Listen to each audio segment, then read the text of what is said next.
زبور 149 اس کی پہلی آیت سے ہم تلاوت کریں گے۔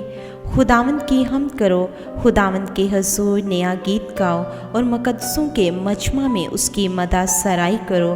اسرائیل اپنے خالق میں شادمان رہے، فرزندان صیون اپنے بادشاہ کے سبب سے شادمان ہو۔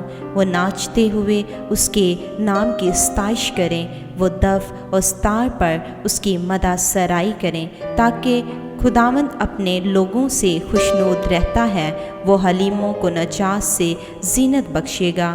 مقدس لوگ جلال پر فخر کریں، وہ اپنے بستروں پر خوشی سے نغمہ سرائی کریں۔